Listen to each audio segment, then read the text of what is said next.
one thing that you touched on, you said that they both can be true. Yeah. Again, I wanted the framework of this discussion to really discover what the truth is. And you said the glass half empty, glass half full. They're both true.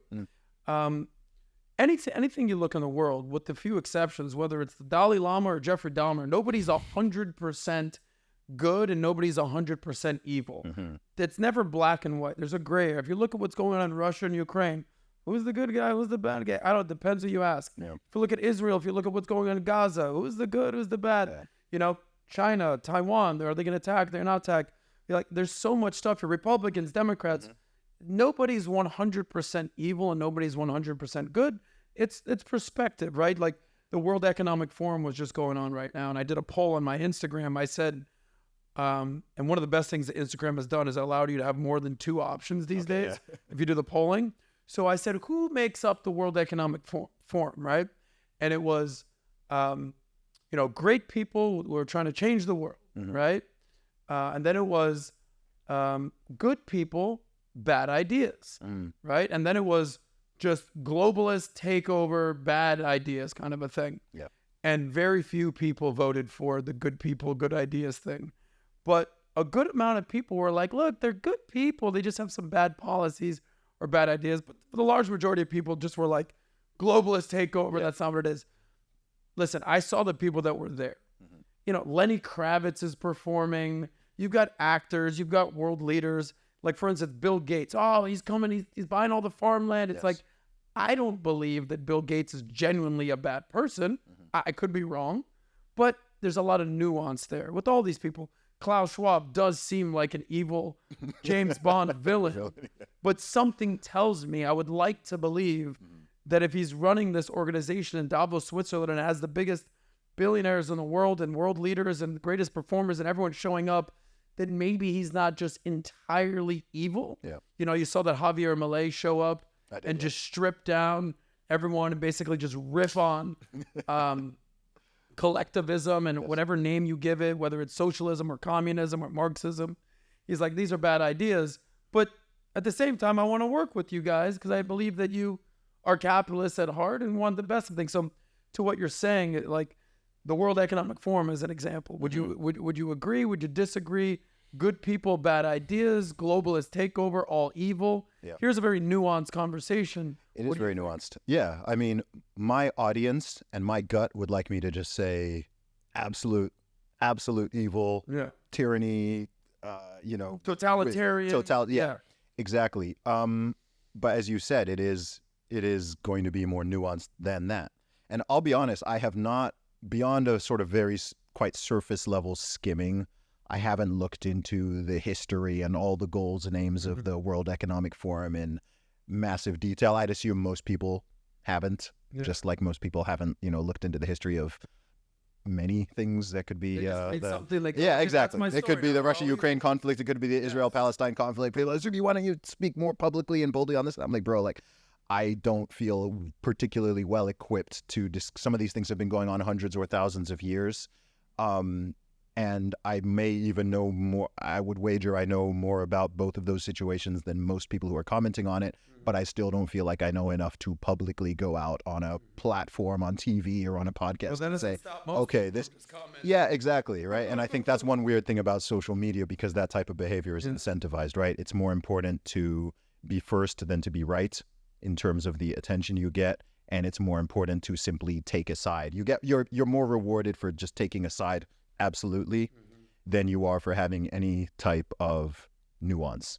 And I think part of the reason why people do that as well is because, of course, you've got the social media technological factor, which is new, but what is not new is the world and human beings are incredibly complicated and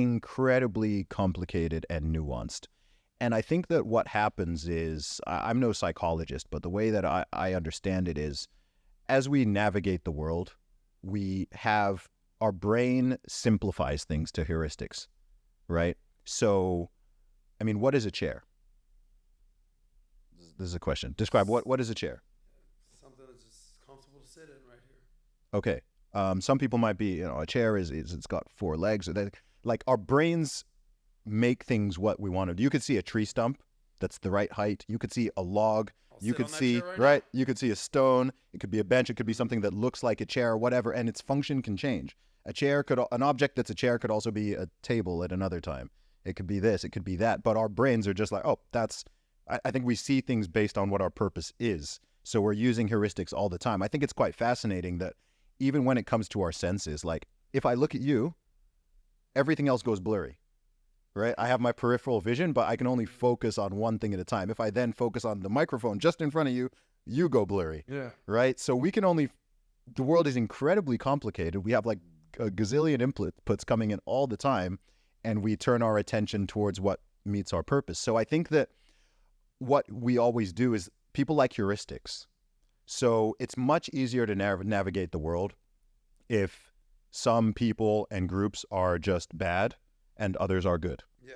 And you see people do this with politics, with religion. In bad times, it can happen with race, ethnicity, nationality. It can even happen between men and women when you have people just like, okay, men are good and women are bad, or vice versa, right? You have some people that their worldview is that simplistic. That's the heuristic they operate off, right? Men are bad, so I'm going to, just run that heuristic until proven otherwise. Tribalism, right? And then you just want to villainize the other people on the other team. So look at the way people, when people get really, really deep into politics, and whether they're on quote unquote even the concepts the left and the right, I'm very careful to even use those terms. Really? Why?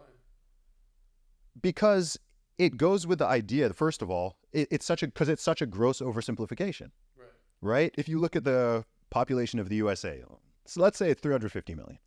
Right? Or 400. Who is the left and who is the right? Yeah. Like, what does that even mean? Right? You've got 350 million people. A lot of them are quite apolitical. Most people converge somewhere around the middle, right? Like a reasonable liberal or a reasonable Republican or Democrat. Like a reasonable conservative is closer to a reasonable liberal than either of them are to the people on the true far ends. The whole horseshoe theory. Absolutely. This is one of the greatest things that I've learned since being a part of Valuetainment and understanding politics. Because my life has kind of been in three phases. I was a nightlife guy in Miami, having a great time, doing my thing. I was doing stand-up comedy, making no money, what have you, but having fun. Yeah. For 10 years, 15 years now, I got into finance, stopped having fun for the most part. Working my tail off, made my money, and now for the past 5 years, I've been doing podcasting and having more fun again. The point is this: I've constantly been trying to learn, trying to evolve, right? Outwork, out strategize, out improve, outlast the competition. And politically, obviously, being here in Valuetainment, being part of PBD podcast, I kind of got to know what's going on here. I used to be a little bit further left, actually. It turns out I'm actually more right. I don't know I'm a JFK Democrat. What does that mean? It actually means I'm more of like a Bush Republican. I'm trying to find my way. Like, I'm not fixated and being like clinging to exactly what I am. But what I realized, someone told me that politics, especially in America, Glenn Beck was telling me how that's in America. In Europe, it's actually different. And the reason I like your perspective is because you have a global perspective. Your family's from Nigeria, and then you lived in the UK, Dubai, Saudi. You've been around the block. Yeah. So me, I'm just American, straight up. But what I learned about this horseshoe theory is that the left of the horseshoe is a lot closer to the right of the horseshoe than the top of the horseshoe. So everything you're saying is completely valid. We're a center-left moderate, and it's always been like close to a center-right moderate, versus the far left and the far right as you think that they're completely literal opposites, but they're actually way closer together than you would suspect. Yep, and for an extreme example, look at the 20th century once again, right? You saw examples of extreme right governments and extreme left governments, and both resulted in millions of dead bodies, right, under their quote unquote greater good. I avoid these sort of. It's tricky because when you communicate, you need to communicate in language that people understand, and to be understood, sometimes you do have to make categorizations, and sometimes you have to make generalizations, statements that are a little bit sweeping, just so people are hyperbolic. Yes, exactly. So that people understand it. That's something that me personally in my communication, I'm just very careful of. I don't like to be. You're measured. Yeah, I don't like to be any more polarizing or divisive or inflammatory than is necessary, right? Which, you know, I could get more clicks and views if I chose to play into that. If you wanted more eyeballs, sure. you could just be a little bit more. Yeah, for sure, right? I could, provocative. I could be way more provocative, but I again, it's about truth, right? I'm trying to find like what's actually accurate, and also what is helpful. If I want to bring people towards my set of views or values, or I want to influence or persuade people, or I simply want people to open up their minds and listen and think, then the best way to do it isn't by just making giant generalizations about millions or billions of people, or just wildly inaccurate statements or things like that. Yeah, I think that's why a lot of people respect you, Zuby, is because you're not looking for that clout. You're not looking for the the attention economy, the eyeballs. Every time I see you talk, I learn something every time. Whoa. If you like that one, click right here to watch the full SOSCAST. And don't forget to subscribe to the channel.